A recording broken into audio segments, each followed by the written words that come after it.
Perkenalkan, nama saya Cindy Angel Sitompul dengan NIM 87824994, Prodi PGSD Universitas Terbuka. Di sini saya akan membuat tugas ketiga saya, yaitu membuat video praktik 2 untuk pembelajaran terpadu di SD. Selamat menonton. Selamat pagi anak-anak.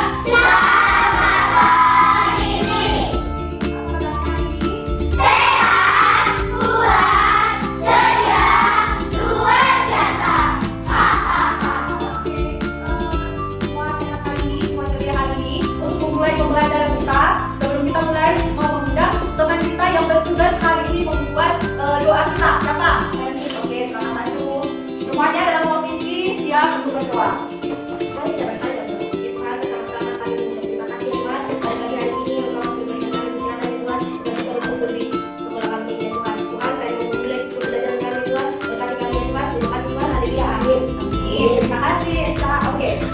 Hari ini kita akan memulai pembelajaran kita, tapi Miss mau lihat semangat anak ini Miss untuk belajar, oke? Kita kasih dua speaking sekali, kita kasih speaking sekali yang semangat. Miss mau kalian semangat dan buat suaranya, oke? Tepuk semangat!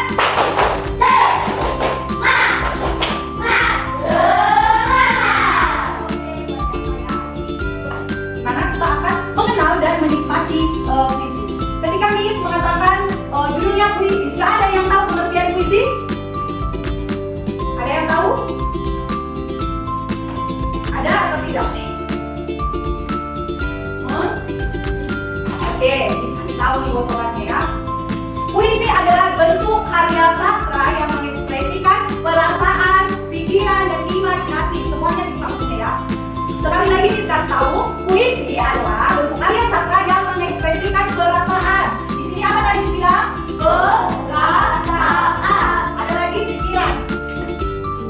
Pikiran dan imajinasi. Oke, jadi inilah yang disebut dengan puisi ya. Jadi di dalam puisi itu kita menceritakan tentang perasaan kita. Ada perasaan kita di dalam puisi itu, ada imajinasi kita, pemikiran kita di dalam puisi itu ya. Ciri-ciri puisi itu ya meliputi diksi. Nah, inilah ciri-cirinya. Ciri-ciri. Ada diksi. Oke. Diksi adalah diksi dalam puisi merujuk pada pilihan kata yang tepat, harus tepat kata-katanya, nggak boleh sembarangan. Oke. Contoh, ya, penggunaan kata berangkat daripada berjalan itu menggambarkan kesedihan yang berat. Kemudian ada imajinasi. Imajinasi adalah gambaran yang ditimbulkan oleh kata-kata dalam puisi. Kalian berpikir kalau itu seperti kalian berimajinasi lah dulu. Miss menyuruh kalian berimajinasi lah dulu kalian tentang kalian pergi ke suatu desa yang adem, yang banyak sekali paginya. Kalian pasti sudah langsung berpikir kan? Itu imajinasi. Oke? Kemudian ada simile, yaitu perbandingan yang menggunakan kata menghubung seperti bagai, seumpama, seperti. Misalnya katanya seperti bintang yang bersinar. Ada perumpamaan. Misalnya kita bilang seperti ini, contoh ya, dia seperti bunga yang mekar di taman. Karena bunga yang di taman itu cantik, ya kan? Kita menggambarkan okta itu adalah okta bagaikan bunga yang mekar di taman. Itulah tadi yang kita katakan dia sebagai simile. Kemudian ada hiperbola, yaitu penggunaan ungkapan dilebih-lebihkan.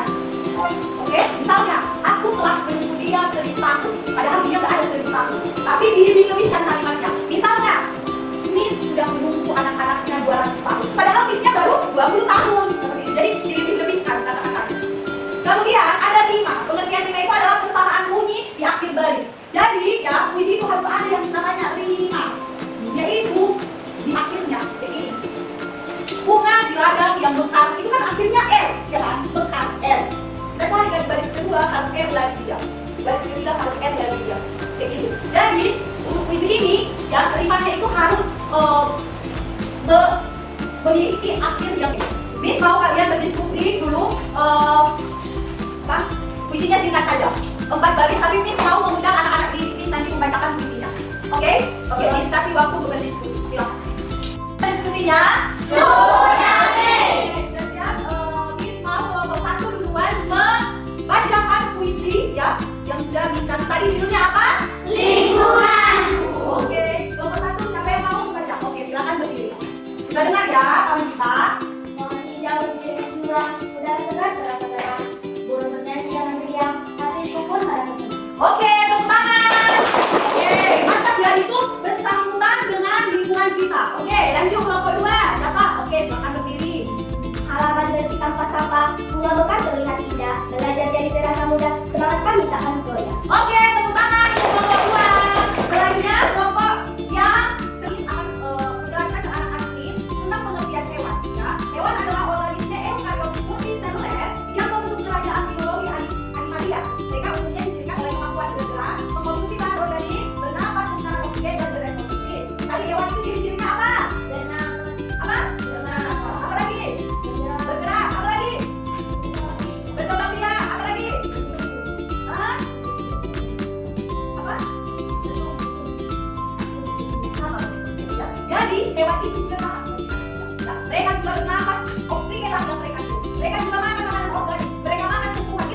Iya, membersihkan lingkungan kita.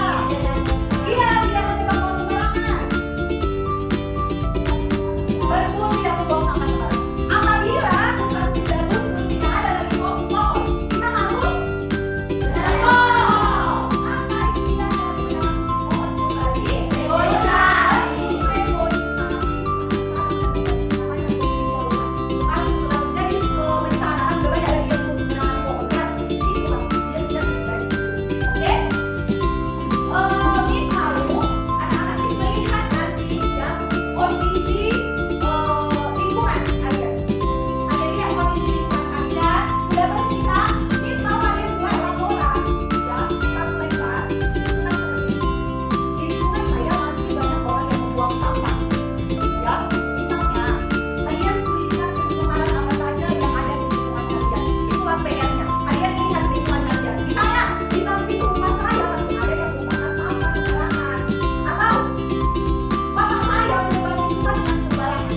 Miss mau kalian tulis itu sebagai tugas kalian. Oke? Oke, Miss. Kemudian ya.